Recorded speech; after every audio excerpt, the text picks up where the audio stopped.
Sebagaimana tadi yang sudah disampaikan oleh Pak Kodim Pengawasan Pak Afifuddin, tentu yang paling penting juga untuk kami pastikan sebagai penyelenggara pemilihan tahun 2020 ini sebagai penanggung jawab akhir, yaitu Bawaslu RI dan pelaksana di tingkat provinsi, kabupaten, kota, teman-teman kami Bawaslu provinsi dan kabupaten kota, kami harus memastikan dalam situasi saat ini bahwa proses pengawasan dan penanganan pelanggaran dan juga tentu penyelesaian sengketa harus tetap memberikan jaminan dari kualitas proses pilkada yang akan dilaksanakan.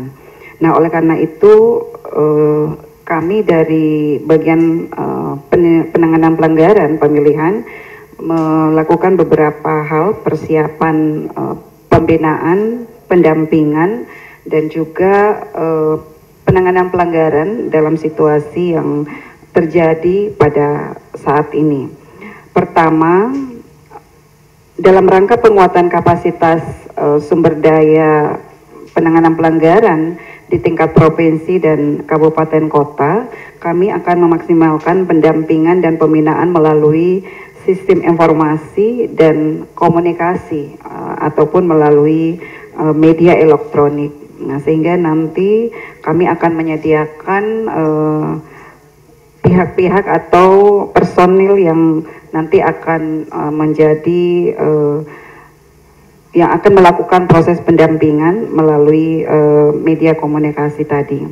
Kemudian yang kedua, dalam rangka penanganan pelanggaran pemilihan, maka Bawaslu akan menyediakan piket penerimaan laporan dugaan pelanggaran di bawah koordinasi dari divisi provinsi, kabupaten, kota masing-masing.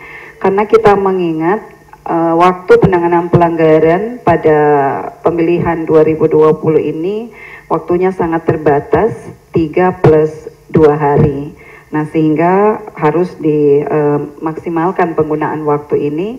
Kalaupun nanti terjadi pelanggaran, tidak terhambat proses penanganan pelanggarannya dan kemudian membuat laporan atau temuan itu menjadi daluarsa. Nah, ini kan berpotensi nanti di kemudian hari akan dipermasalahkan, sehingga nanti ini akan dimaksimalkan proses penanganan pelanggarannya dengan sistem shift pembagian piket.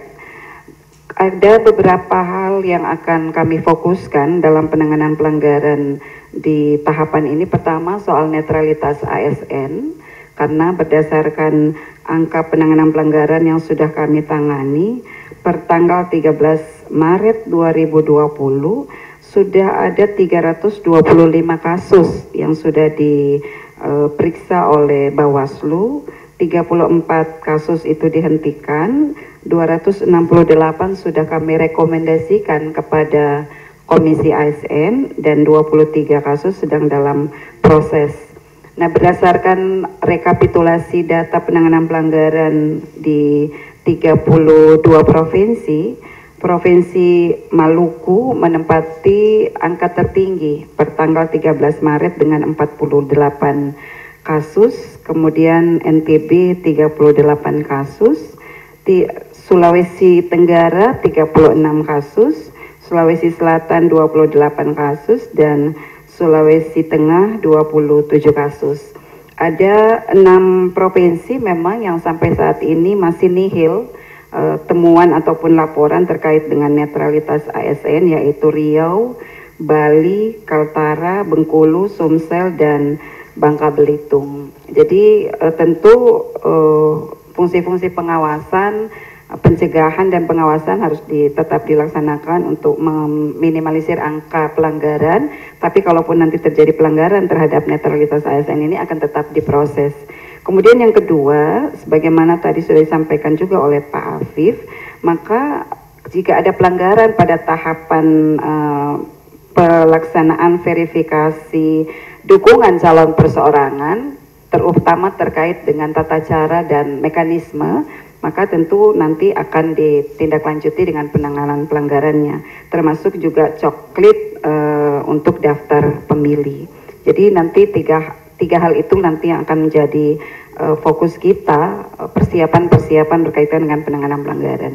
Kemudian yang ketiga, Jika nanti ada pelanggaran, baik temuan maupun laporan yang diproses dan proses klarifikasi dengan terpaksa tidak bisa dilakukan secara langsung, artinya ada pertemuan tatap muka sebagaimana memang tata cara dan mekanisme yang diatur di dalam peraturan Bawaslu tentang penanganan temuan dan laporan, maka akan digunakan proses klarifikasi melalui sistem informasi dan komunikasi ataupun media elektronik. Tetapi tentu tetap harus ada pembuktian nanti berupa dokumen-dokumen, dan desain ini nanti akan kami bicarakan kembali dalam pleno kami sehingga nanti proses penanganan pelanggaran itu tetap sah dan diterima sebagai proses yang sesuai dengan ketentuan peraturan perundang-undangan dan tidak ada penolakan di kemudian hari.